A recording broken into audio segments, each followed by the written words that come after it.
Welcome to Off the Cuff with Kel, Conversations from the Front Line, a podcast and live show for survivors and the leaders who support them. I'm your host, Kelly Humphries, a survivor of child sexual abuse, advocate, author, speaker, ambassador, a lover of all things outdoors, with over 15 years of law enforcement experience. Please support me in my mission to break cycles of abuse and trauma. You can help by donating to my Patreon account at patreon.com/Kelly Humphries.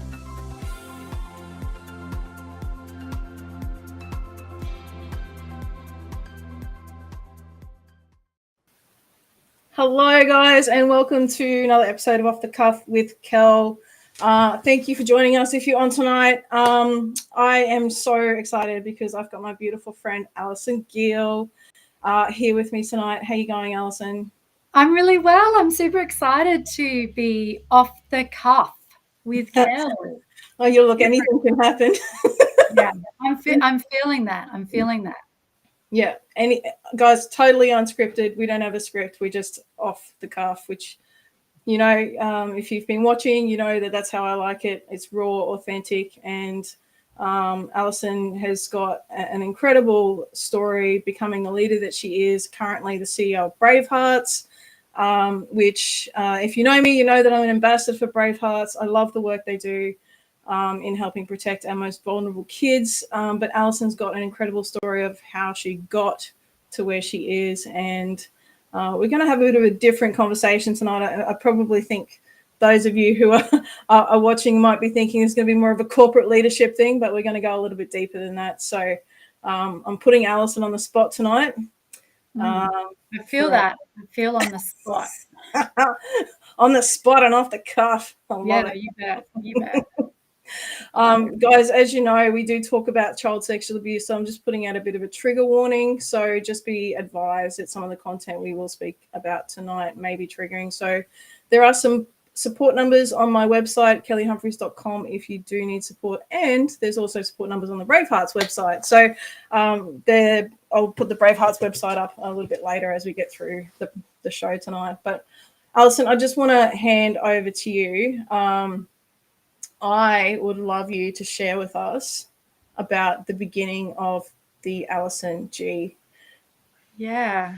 Tell us about it. This is like about a 10-year, and you introduced it as an incredible story. So now I'm a bit nervous because I'm thinking, is it really incredible? I'm not sure. I think it is. Yeah. So a shout out. I'm currently on Yugambeh, the land of the Yugambeh language peoples. So I just wanted to acknowledge those people of that land and pay respect. I also want to acknowledge any survivors of child sexual abuse that might be listening tonight. We see you and we hear you and we admire you.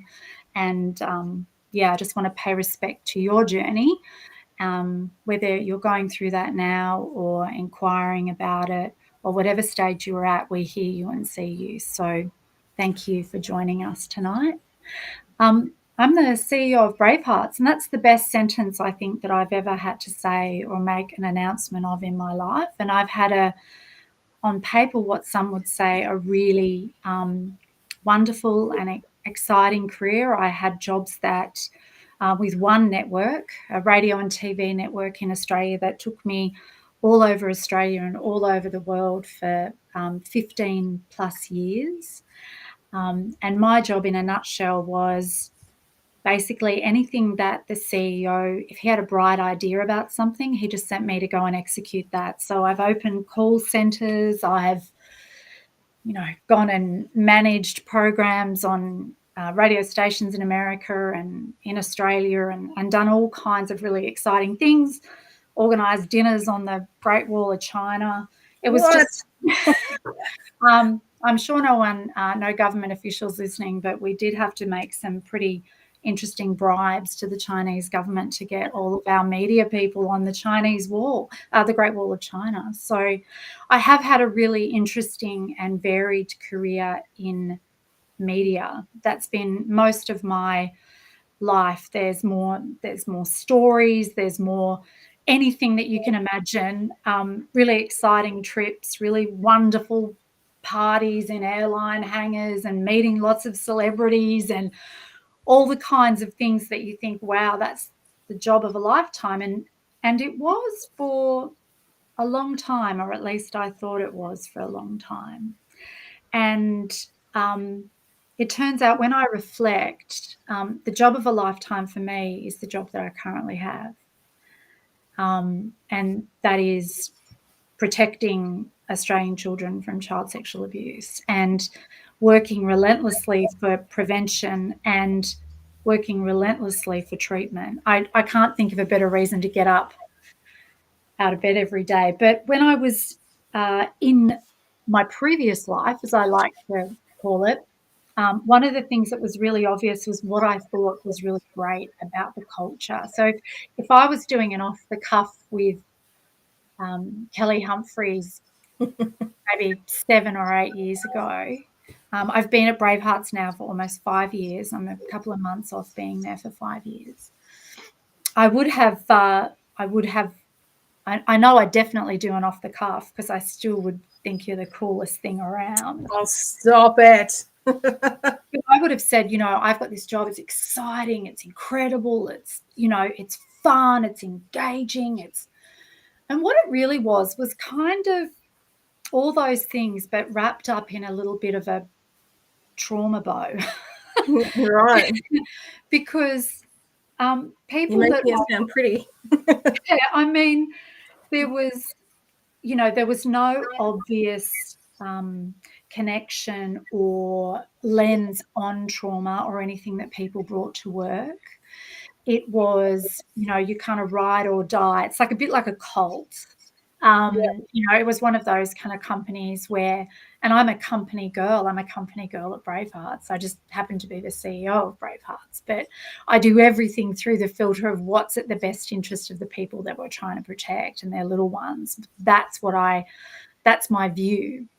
But in this particular organization, it was tough for a number of reasons, and I'm happy to go into some of that if you would like me well, to. look, I mean, talk about the culture and whatnot.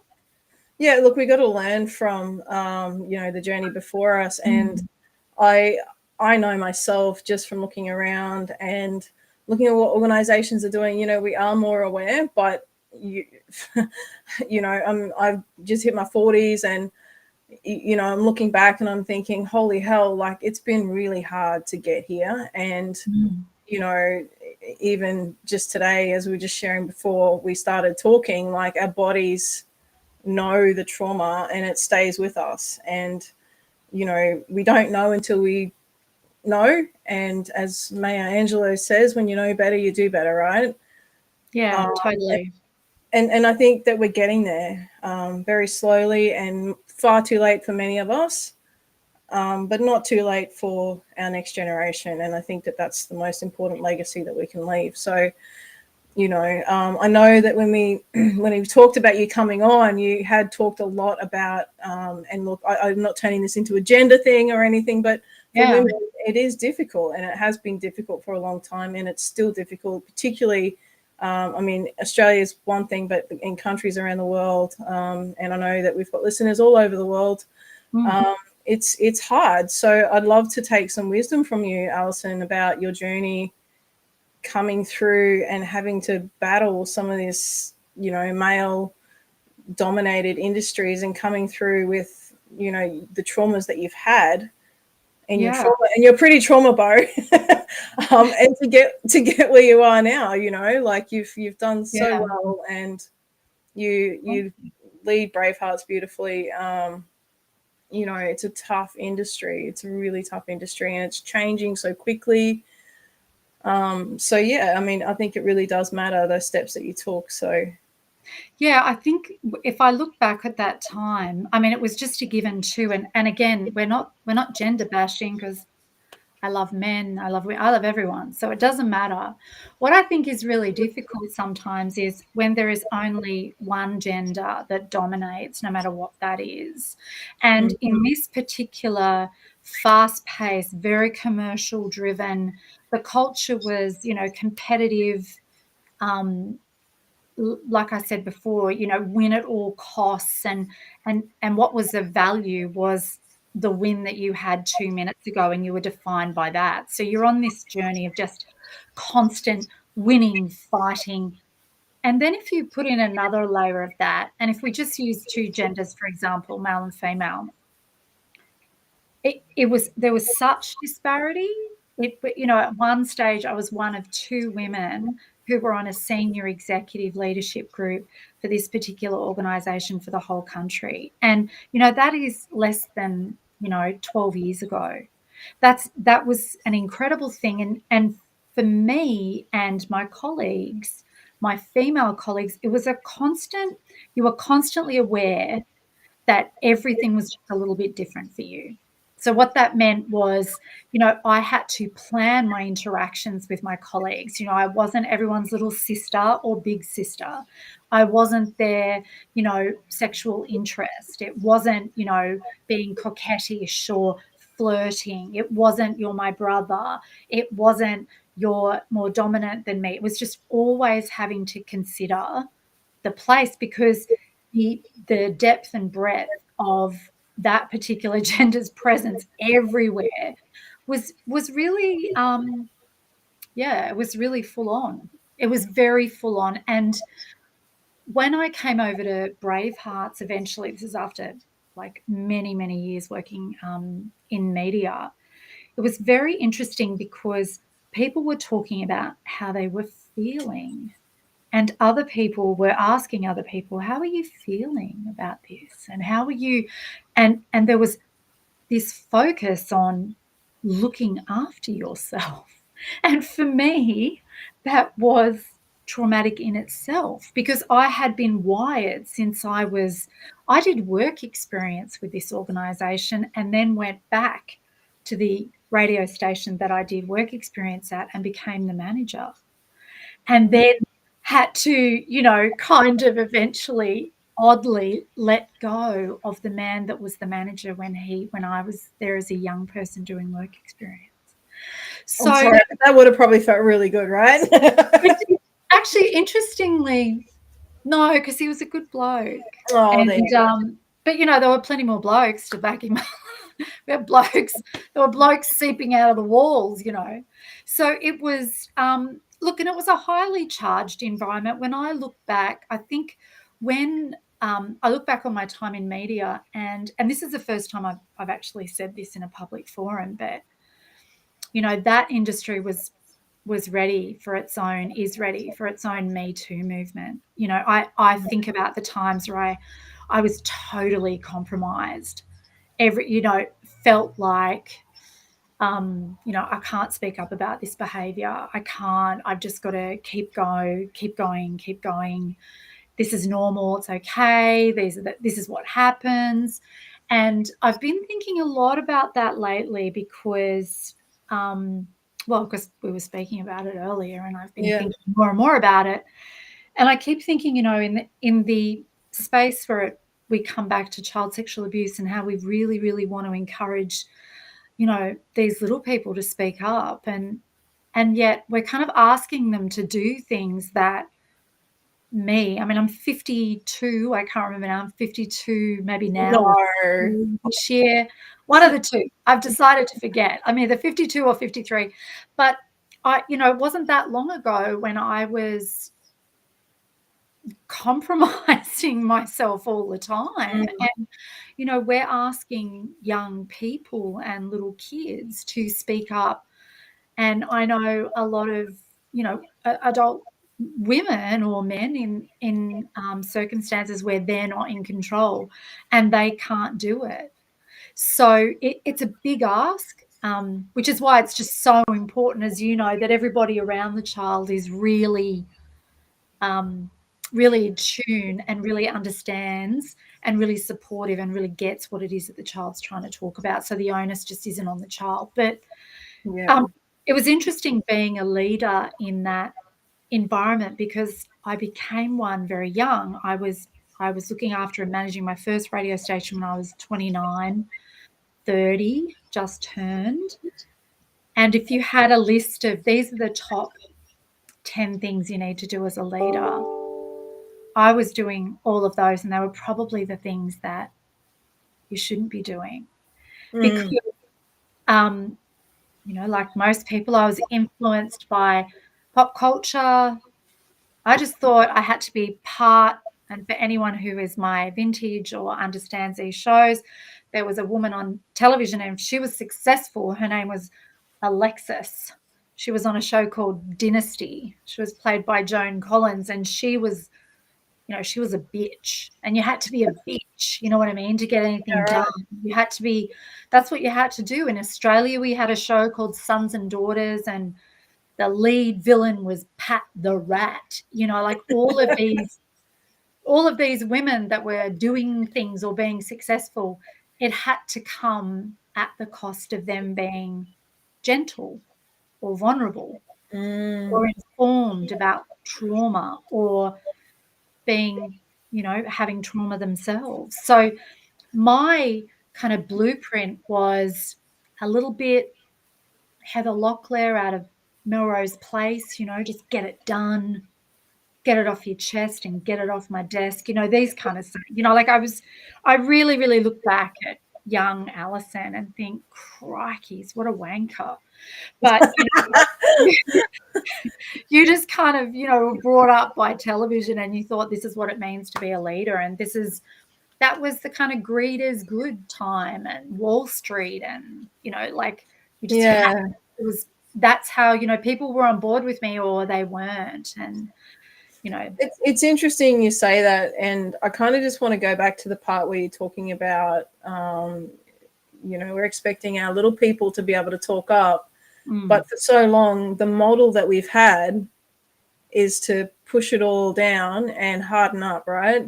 Yeah. And that's how I, got through. And it was just my courageous leadership was my internal decisions, and the personal leadership that I took was like, come on, Humphries, you can fucking do better than that. Like, and I would beat myself up internally, so much so that I silenced myself, but I just pushed myself into the ground. Like I drove myself. Like I've got a huge track record of success in athletics and my studies and all that sort of stuff.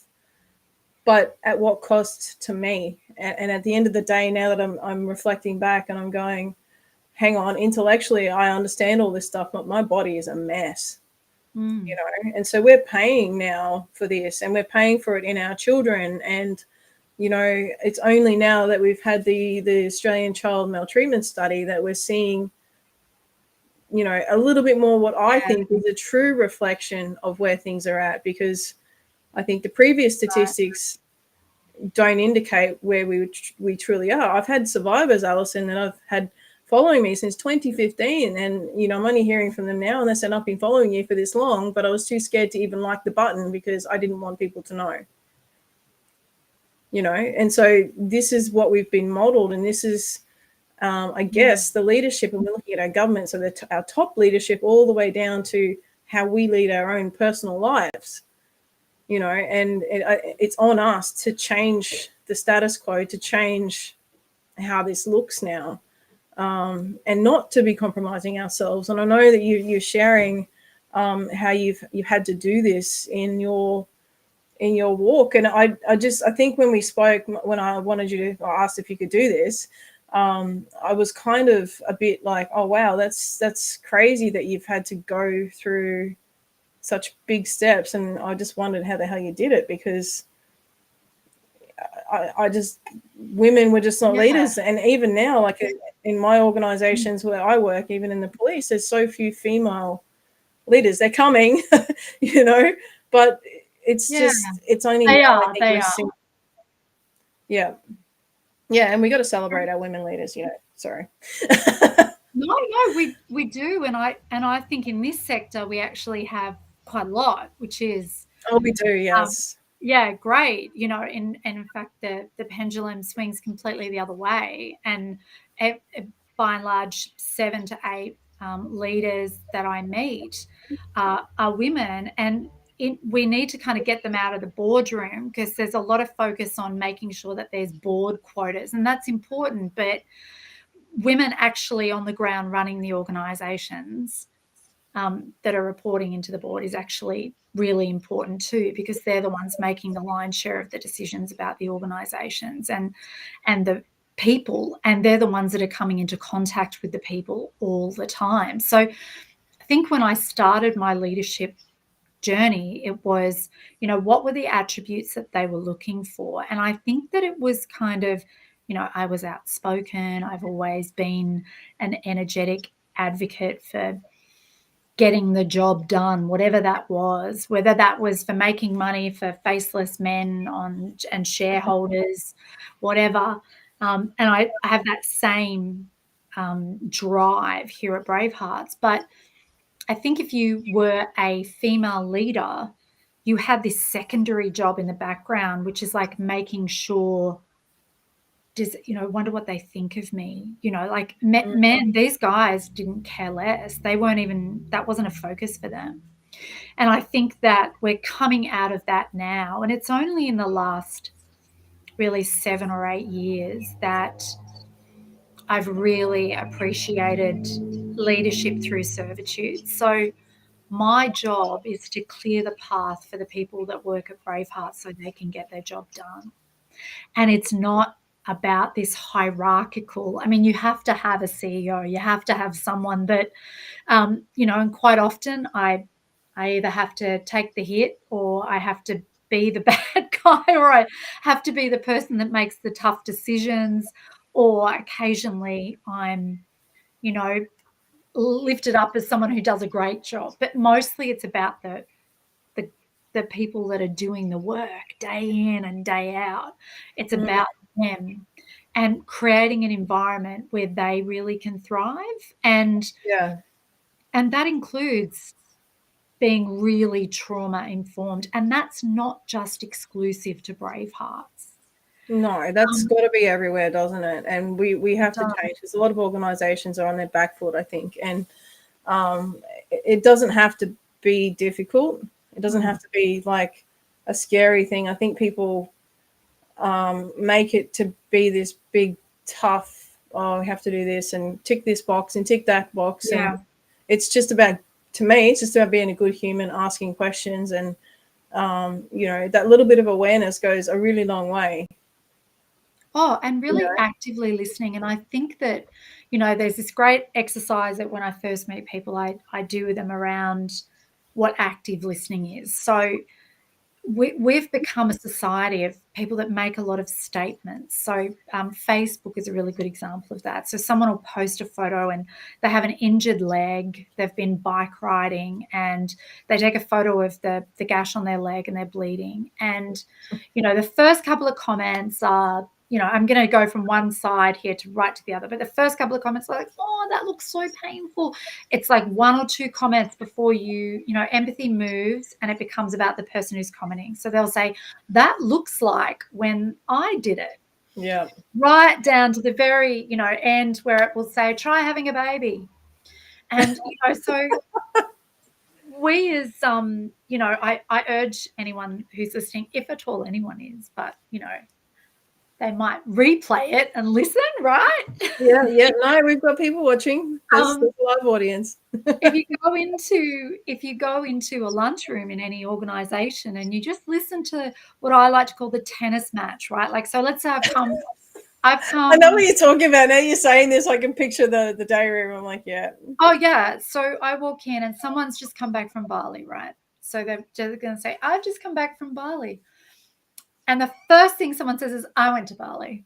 And then it's like, but no one says, really, what was your favorite thing about Bali? So this idea where you ask 3 questions of someone before you make a statement about yourself is a really good and very difficult thing to master. It took a long time to master because active listening is about, it's not waiting to speak. It's not about being quiet. It's actually being a participant, but being curious and really wanting to get to know that person better. People love to be asked questions about themselves. They, if someone's like, sit down, tell me all about you, tell me this, tell me that. That person, that creates a little bit of white magic. People then see you as someone who's really genuinely interested. And if you can transform or transport that skill into your interactions. Now, I'm not suggesting I can do that. Some days are really easy, other days are really difficult. And I'm kind of I have to fight the inner Alison, which is like, don't bore us, get to the chorus. I just need to know what's happening.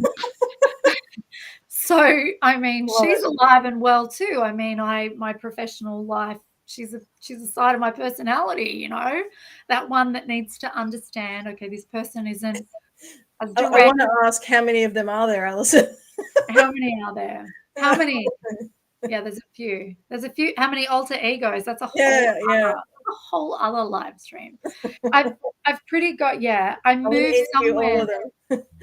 I moved somewhere between Alexis Carrington Colby from the show Dynasty and, you know, Maria from The Sound of Music. Like, I can be really have tons of empathy, but you know, I found a nice balance, and that's where the trauma-informed stuff is really, really important, because you can never make any assumptions about anybody's experience. You can never, you know, just because you ask someone, how you going, and they respond, I'm good, that doesn't mean that at all. That could mean that, but it doesn't necessarily mean that. It's all the other things that you've got to, you know, you've really got to pay attention to with people, you know, their physicality. Interestingly, you know, the body remembers trauma, and what's happening outside of just the normal things that you can expect when people have gone through trauma.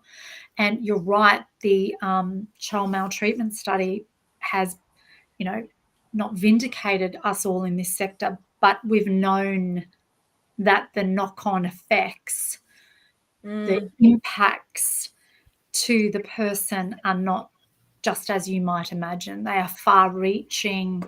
They cross numerous socio-economic, they cross numerous well-being boundaries for people, health, and it's staggering. Not just mental health, physical health. That whole person's life is changed dramatically. So having an understanding of the principles of trauma-informed care, I like to run through that.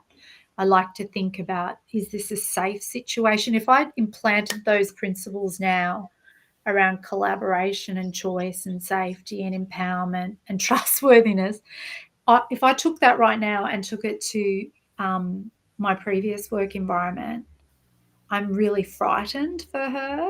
Like, I know that sounds, you know, but that's what I grew up in professionally. So I owe a lot to that, to be able to reflect. That hasn't just been because I've been at Bravehearts, but Bravehearts has given me, or put the importance on me being curious about it. And that's led me to go, wow. And I guess that on that note too, like for those of us, like for me, for example, leading in my space, I'm a survivor with a lived experience working with survivors, and many of us who've got a lived experience of working in the child protection industry are, you know, trying to make a difference, because, you know, we don't want things to happen to others that happen to us. You know, we're all out there trying to make a difference, and vicarious trauma is a real thing. And it's not just the people that come and seek help. It's you as the staff member, you as the employee, you as the leader, trying to, you know, make these big decisions and do things when sometimes it's really hard, because you're still reflecting on your own journey and you're still learning from your own journey. And some lessons are like a slap in the face, and some lessons you just keep having to learn over and over again, and you think, oh my God, you know. I know. And the only constant is change. The only constant is change. And, you know, I never thought I'd ever want to say this, but I would love to be out of a job. I would love to be out of a job, but it feels that, you know, we are now only just scratching the surface. Like that child maltreatment study, the the statistic that Braveheart says, we always knew that 1 in 5 children being sexually harmed before they turn 18. We knew that probably wasn't it. Wasn't a real, yeah. You know, That's so really what we knew. That we know that people don't talk, right? We only know that 10% talk. So we've got to make an assumption. You know, now it's 1 in 4. And, you know, you think all the work you do, you know, I still come across people. I did a presentation in Sydney in front of 150 frontline doctors. Yeah. And these other doctors, after I finished, I went to the bathroom and they followed me in. And I mean, it was appropriate, as in to the basement. And said, we had no idea it was so prevalent. And they're people who are at the front line. So there is just so much work for everyone to keep doing. Yeah. Educating, empowering, talking to survivors, understanding, you know, the work that you do, Kel, you know, being, and not everyone can do that. You know, so this is not, this is about if you can go forth. I mean, if you can't, that's okay too. But you know, this is your journey. This is how you're going to make a difference, Kel. You're going to get up and talk about your story, and just if that inspires, if that helps just one little person, or someone who is in charge of a little person and goes, because you know we're talking about in a lot of cases good parents who just don't know. No, that's right. And look, it's really hard to understand sometimes, but it's particularly familial abuse, which is obviously my journey, the 89% where the abuser is known to the child. But you know, I think we've always known that it's been the stats are underrepresenting what's actually occurring. You know, it's actually 1 in 3 girls and 1 in 5 boys now. And, you know, I have to think, though, and I want to give credit to any child protection experts and those who are working with children, you know, a bit of love and just to thank you for the work that you're doing, because the stats actually can't be reflected honestly without the work that you're doing, without the awareness, without the education, without changing the stigma, without, you know, breaking open these cycles, without doing this hard stuff that people don't report, right? So we are making it safer. We are making people more aware that they can speak out safely. And if you're out there and you're doing the hard yards, I just want to say, as a survivor and on behalf of survivors, I thank you for the work that you're doing, because it really does matter. It matters so much, not just for me, but for the next generation, our little people coming through, because they need your voice, particularly when they don't have a voice for themselves, you know. And that's the mission that I have. That's the purpose that I've embraced. You know, it does. I mean, it helps me to heal, but you know, it also makes a difference. And I know, because I hear from you guys, and I love your feedback. You know, and if you are enjoying this, guys, there is extra content and things available through Patreon, so just jump on that. But you know, there is so much work to be doing. And as Alison has said, like, we all have a role to play. And courageous leadership means sometimes doing the stuff that you don't necessarily want to do, the hard stuff. And, you know, if you're a parent, courageous leadership looks like taking that step and, you know, pulling your child aside and having that conversation that you don't want to have, right? You don't want to talk about the penis and the vagina, but you need to, all right? You know, so courageous leadership doesn't have to be an organization. Courageous leadership is leading your family. It's leading your children. It's leading your home, your school, your workplace, your wherever you are. We are all leaders. And when we embrace that and we make that decision, we empower ourselves, and we can all make a huge difference to the people in our life. If we all did that, I dare say our statistics would look a lot better. So I'm encouraging you and giving you a kick in the pants at the same time. You can do it. And, you know, there's lots of people around who can support. If you're not sure how to have these conversations, Bravehearts has got a billion resources. Yeah, we do indeed. We do. Yeah, conversation starters, ditto. Yeah, if you head to the Bravehearts website, which is bravehearts, all one word, .org.au, you can click on our resources link, and you'll see lots of research papers, but resources for parents and, some recommended reading. I think that, when I first started at Bravehearts, I wanted to do what I like to call, say, the barbecue test. You're at a barbecue and people go, "What is it that you do for a living?" And I work in child protection. I work for a child protection organisation. I now say I work for Bravehearts, and every day I go to work to prevent and treat child sexual abuse. That is my job. That's what I want to do. I don't want to normalise the crime. I want to normalise talking about it, because when you say child sexual abuse, for a lot of people who are parents who may not have ever, it's not known to them, or it hasn't happened in their family to their knowledge at the time, there is this sense of kind of shame. This is the thing that's holding them back from having these discussions with their kids, because they think that they're introducing it to them, and it just isn't the case. Children are on these devices from the time 7, 8. They're now building strollers. Strollers exist with things to hold devices in them. They're the little, they used to be stick your kid in front of the telly. Now it's give them a device. I mean, parents are the digital tourists and the kids are the natives, and we have to get that swapped around.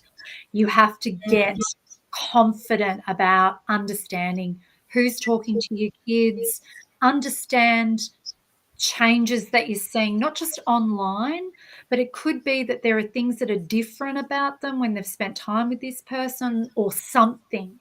And it's a fine line, because we're not trying to turn you into people who are paranoid. We are doing the same. If you think about it, you want to teach your kid how to cross the road. You want to teach them how to be safe with people without putting that onus on them, and also creating an environment where they can speak up and say, that person gives me funny feelings. And for parents not to freak out, but to be curious about it, and just be aware and understand. Because if we can educate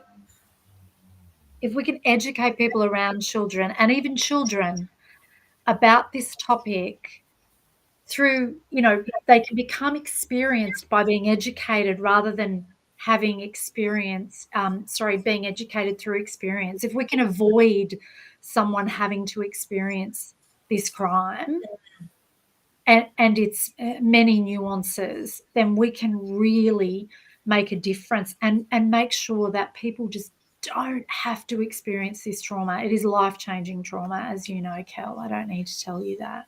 No, and I get it, and I appreciate what you're saying, because I think a lot of times, and often parents be like, "Oh, I don't even know how to start that conversation," Mm. And I want to say that kids are already asking the questions. They're already looking at things they shouldn't be looking at. And as young as 3 or 4 years of age, they're able to access devices now. So as soon as your children know how to talk, we should be talking to them about their body parts and their, like, the correct anatomical names.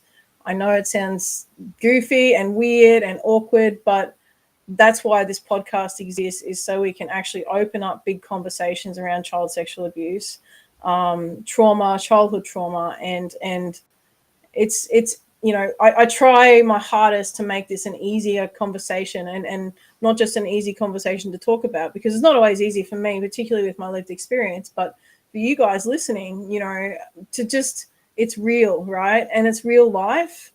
And we're constantly in positions where we go, oh, that's hard. So what we do is we get this little trauma response inside of us, and we start freaking out. And I call it the shame wash. And we're like, oh my God, you get the goosebumps. You're like, I can't talk about that. I'm not going to do that, because maybe you've had your own experience. You're like, I'm not going to expose my child, like you said, Alison. Yeah.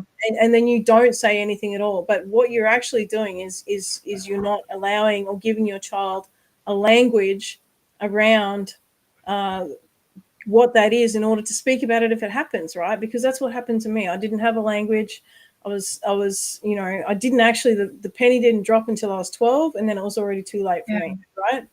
So having these big conversations really matters, and it's empowering, and that's you taking a courageous step forward. And if you don't know, seeking it, there's so many support groups online.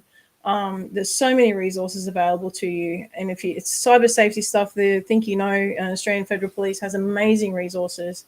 But guys, to be honest, and I'm not trying to tell anyone to suck eggs, but there's really no excuse for not educating your children anymore. There is just so much information out there.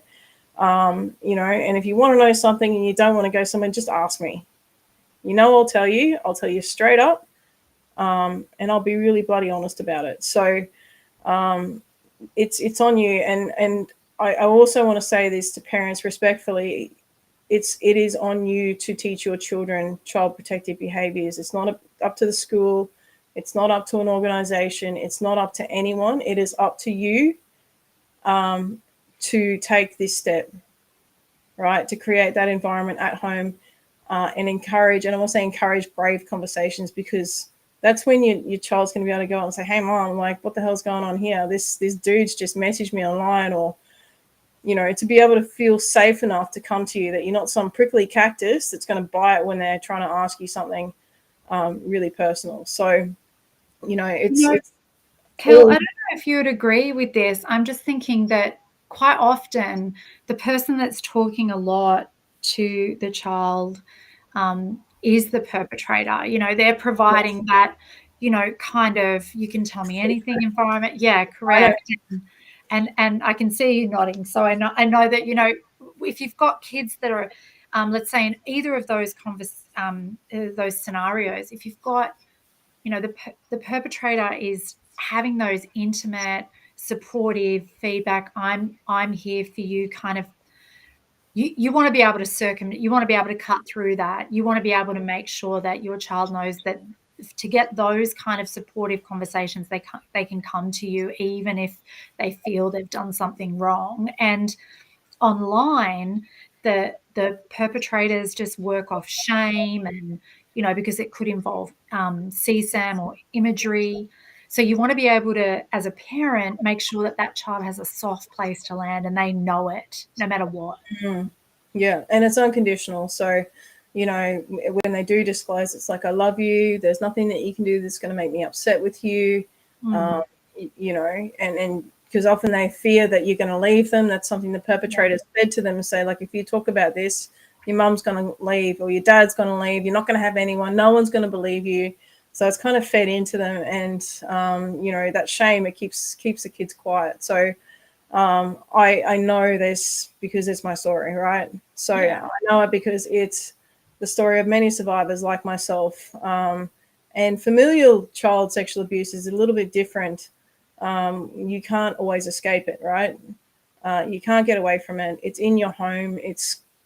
There's massive amounts of betrayal, trauma, and things like that, which, if you go back through, we're up to episode 7 now, but if you go back, there's some real big conversations that we've already had in this podcast, and moving forward, we're going to be having so much more. So we're not going to stop this conversation.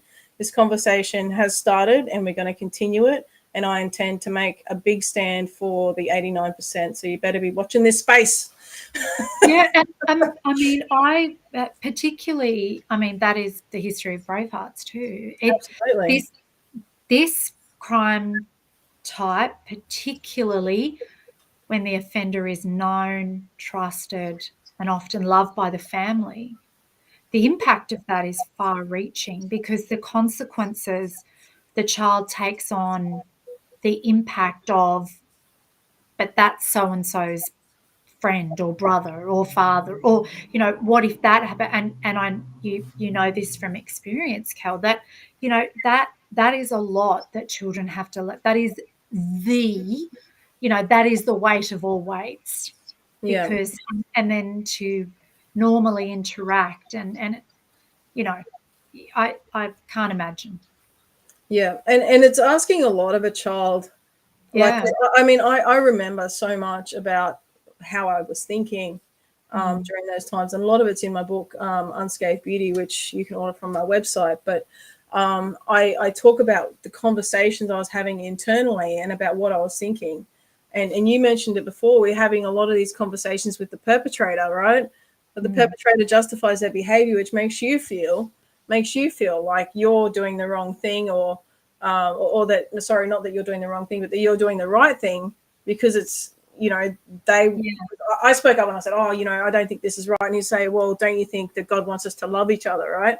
So whatever you say, they manipulate to continue, obviously, the sexual offending. So, children who are taking leadership and natural born leaders are being shot down by these perpetrators, and they're kept in this cycle of shame, and the offending continues. So we've got to talk to our kids. We've got to give them an empowering language. We've got to be able to give them the words to use when something happens, to say, hey, this is what's going on.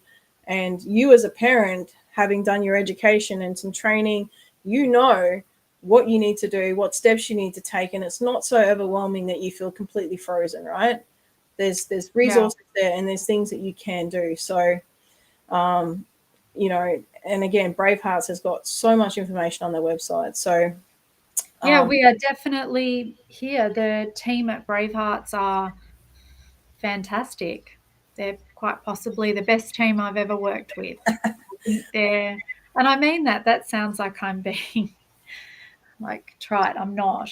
It's an interesting shift, having what on paper would look like the most incredible job in the world to actually doing something each and every day that could make a difference to one person. And there is nothing more important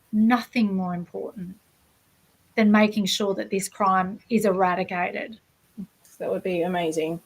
So if you guys are out there and you are listening or watching, there's a donate to Bravehearts QR code there. So if you'd like to help them out a little bit with, your donations can help children get counselling, and support these young ones so they don't have to live with the trauma of this abuse. So if you guys can help out, that would be great. Alison, I do want to ask you, I've got this question that I have to ask you, and that's why? Why Bravehearts? What's your why? So, straight away I wanted to say, well, why not, right? Yeah. I cannot think beyond, as I said before, spending years and years thinking, here's my list of the 10 things that really matter. When you work at Bravehearts, I work in the upstairs level. That's not a hierarchical thing. It's just that all our counselling rooms are downstairs. But when you're upstairs, you could be working anywhere, because you could just be working anywhere. We could be a computer company, it's admin offices like every other, like there's a HR person and finance and there's marketing, and we could be working on any product in any normal office anywhere in the world. And the why for me is, very occasionally when I go down to reception, there's a child sitting in reception, and it is for them, because they are only there to receive counselling because they have been impacted. And it is for that person, that little one, on that day and every day. And that's the why. And some days it's very tough. Sometimes there's normal work pressures, there's wonderful, courageous leadership moments, there's other moments when you think you haven't been that courageous in your leadership style. There's days when everything's going great and you feel like you're on top of the world and everything is right. But I think my experience is that the bar graph, it goes up and down in different departments. So, it's a struggle sometimes to keep an even keel with how you are about your work. Some aspects of Bravehearts will be just doing amazing and others will be tougher. And so trying to maintain a balance is really important. But whenever I feel like I need to just take a deep breath and get back to it, I just go to the waiting room. And the chairs are small. They're little. That was actually bought by mistake. So it's quite actually interesting because parents sit in them too. And if I need to kind of check myself, I I do it for them. I do it for the little people that come to reception. I also do it for the people that disclose for the first time later in life. I think adult survivors people, for example, if you look at the Royal Commission, people that got to sit in front of those commissioners and tell their stories, some people for the first time in 60 years. I do it for the life that they could have had. I wonder what their life might have been like. And a lot of them are very successful. That's not what I'm saying, but there was a whole vast amount that trauma had been at the center of their life. And it's interesting you say that, though, Alison, because we maybe 2 episodes ago we did a lot of talking around grief, right? And there's a lot, particularly for survivors, who really struggle with exactly what you just said. What might my life have been like? Yeah. And I often think the same thing, but then I'm like, well, I wouldn't be able to help all these people. Yeah, so correct. I mean, it's I've got to have something good from this, right? Yeah, it's not necessarily around that so much as it is around the bravery that one might have to come out and say their family might not have known. Yes. It would have been years and years. And if there's any part of me that little person that's sitting in the waiting room, that question's taken away from them at some point, in a different way. And we know that children have a much greater shot at living as rich a life as possible with effective family support, really good advocates around them, and counselling. They can just have a shot at leading a rich and full life. So, well, I think it's really important, Alison. If I've got anything to say, I did not get support young, right? I didn't. I'm sorry about that, Kel. I like to. Where was Bravehearts? Ourselves around you doubly now. Yeah, but I guess the reason I'm saying that is not as a poor me statement or anything like that. It's to say that the work is so valuable that you're doing, because I didn't have strategies for so long. It's even now, like I'll be completely transparent. I went to a psychologist today because I'm realizing that my head and my body are not connected, right? I'm very intellectual, and you guys will hear I can talk to you about trauma. I can talk to you about all this stuff, but my body is a mess, and those two things are not talking to each other, right? So I'm still learning, even though I've done the work, right? So I didn't have those strategies to draw from to recognize those things until, probably the last 10 years, as I've pushed in and I've written my book and I've talked to people and connected and done some work, right? But the work that you guys are doing, and, again, looking after these little people so they do have strategies, so they can be their own best leaders, right? It is so important. And for parents, protective parents, like, you have no idea how important those conversations are for when your little ones become big ones like me. They've got the skills, and they'll be like, oh, I remember my mom said that. You might have some argument or whatever with your child trying to get the information across. Hey, oh, mom, I'm not talking about that. But they'll thank you later, right? It's like me being a cop. I have these conversations with people all the time, and they hate me for it. But then I know I don't think they hate you. No, they do. But then they come back and they thank me later after they've yelled at me. So I think you think they might hate you for it, but they don't. Oh, look, taking it all in, Yeah, it depends. Yeah, absolutely.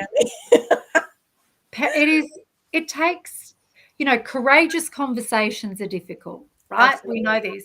We know in life that having a difficult conversation with someone, I will tell you this, that the anticipation of anything is always worse than the reality when you have that courageous conversation. Yes. You actually, Alison, a lot of people are worried about dying, but no one's ever died and come back after a significant amount of time, like a couple of years, and said, guess what? It's awful. Don't do it. So I think that you anticipate any courageous conversation. I think if you're someone talking to a kid about personal safety, that's a very courageous thing to do. I think that is a leadership thing to do, taking lead in that. And I think you'll find that your children go, yeah, righto, okay, I'll tell you if I get sent something. You'll actually find an audience that is waiting for you to have that conversation. Yeah, and it's true. And sometimes it just takes starting the conversation for that conversation to open up. So yeah, true, indeed. And if anyone is in leadership roles listening to this, you know that the idea that you have to be courageous but curious, getting those two together, and when you're asking people, things that you need more information on, it's really about helping you understand. So when you get objections to things from people, it's just really they just need more information. They just need to be given the full picture. And because we have so many different personality types and so many different styles right across not just Bravehearts, but every, policing, you've got all different types. Really, really trying to remove any kind of conflict by getting to understand the kind of person that you're dealing with and making a few compromises. Like I said before, I used to be like, don't bore us, get to the chorus. Like I wasn't the person that said, hi, how are the kids? How was the weekend? What do you do? Like I just need the information to make the decisions. That's what I do that too, Alison. It's a police tactic, right? Like I just get the information I need and it doesn't matter about anything else. And I get into really bad habits. But every time I talk to you, I just want to say, I noticed that you do that.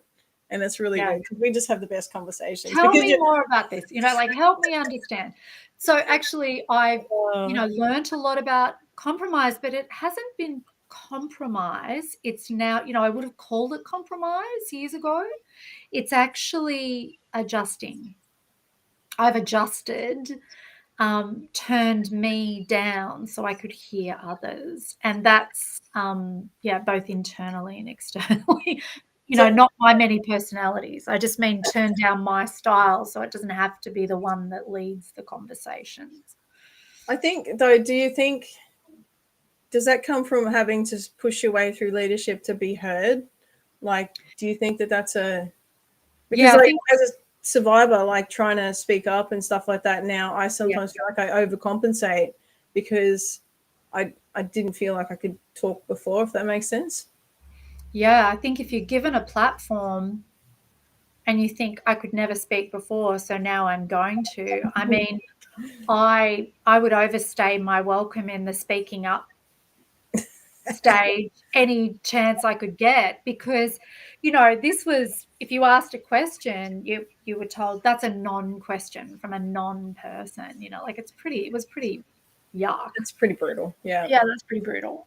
So, I was, okay, I'm back again, it was just pushing until, and making sure that none of that, and some of it did rub off on me. I mean, that's the other thing, that's the bit that I say, sometimes organizations and big moving, we see that a lot in people that work for multinationals or really big organizations, their language becomes your language. And, I professionally was a leader and was groomed in that organization. So that forever was how I was going to lead. And it turns out that my true leadership style is nothing like that. It has components of that that get results, but not at the cost of other people, which is really important because, I'm not kind of saying to everybody, you guys go ahead, I'm right behind you as everyone walks off the cliff, like I'm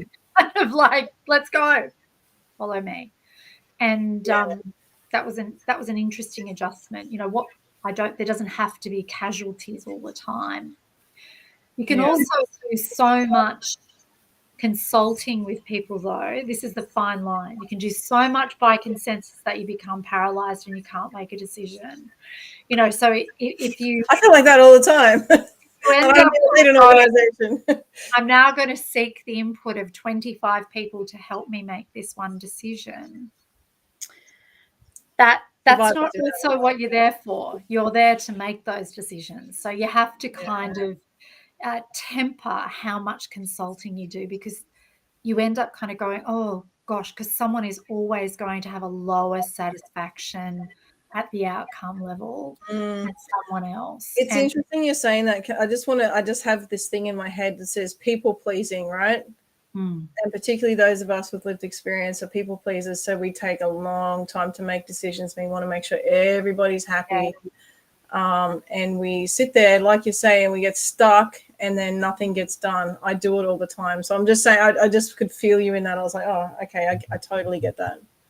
I do have some non-negotiables, which are really good. And I think if you set everything through the filter of some of those, and one of the things I think about Bravehearts is how would this be, this outward facing, how would a survivor see this? How would, so you have to have considerations. There's a number of cohorts like children, but survivors we look at as like, if a survivor looked at this, what would they think? And that's a pretty good, I have a few non-negotiables around, rules for work, which are really important. Like, well, it's going to be one of my questions for you, but you're answering it now anyway, so it's good. I've got a couple. Try not to get personal with anyone ever. It's never personal. Whenever you're having to have courageous or difficult conversations, it's not a personal thing. And don't make it personal, because that's difficult for people. It's not about not having relationships. It's when you have to have difficult conversations, you don't ever get personal. And I think that when you have a problem at work and it's really difficult as a leader when people come to you and go, hey, can I just talk to you about this, but I don't want you to say anything. And what's really difficult about that is I become this vegetable that just keeps all of these anxieties that everyone feels about work. And yet I am disabled. I'm not able to do anything. My hands are tied. So I think as a leader, I may miss some stuff because I like people to come and tell. My job is to take action and make it better for them. So sometimes it can be difficult because I say, that's really hard. We're just going to get into this half-hour-long discussion, which is kind of a bit gossipy. So, like, what's the outcome? What do we need to do? I'm into getting stuff actioned for people. So that's why I come to you for those tough conversations, Alison. But yeah, guys, we're there's so many things. Actually, I still have like this long list of things I wanted to talk to Alison about. So we might have to do another leadership part two. But guys, if you would like to donate to Bravehearts, I'll just pop that QR code back up again for you. They always need your support, and your money can go directly to supporting kids with their counselling. But there's lots of projects that Bravehearts does, so your support is always needed. Patreon, guys, so if you do like the content, I'd love you to support me by subscribing monthly. So Alison and I might have another conversation, but if you want to hear that, you might have to join the membership community. So we'll see about that. But sign me up. That's right. Patreon.com/Kelly Humphries. Your support does help me keep this live show going. So, the work is important and the messages are getting out there. So, yeah, if you can help, I'd really appreciate it. Thank you guys all for joining tonight. Thank you, Alison, for being here. Thank you for the work that you do. You're a wonderful Bravehearts ambassador. I'm really proud about not just how you are a great ambassador for us, but, you are relentless about making this topic, the topic for people. You are a great advocate for survivors. You're a great advocate for police. You're a great, an inspirational young woman who's doing just fantastic work. So I'm really pleased that we're partnered. But above all that, you're also just a wonderful, wonderful woman, Kelly. So can you just stop now? Thank you. I'm not very good at taking compliments, Alison, but I appreciate it, and I appreciate your support. Alison's an incredible mentor and friend, and she's someone that I can go to when I need a butt kicking or when I need to see things more clearly. She's exceptional. So I do appreciate your insight tonight and being the bold lady that you are. Guys, thank you so much again, and we'll see you in 2 weeks. Thank you. Yay. Thank you, Kelly. Thank you, everybody. Have a good night.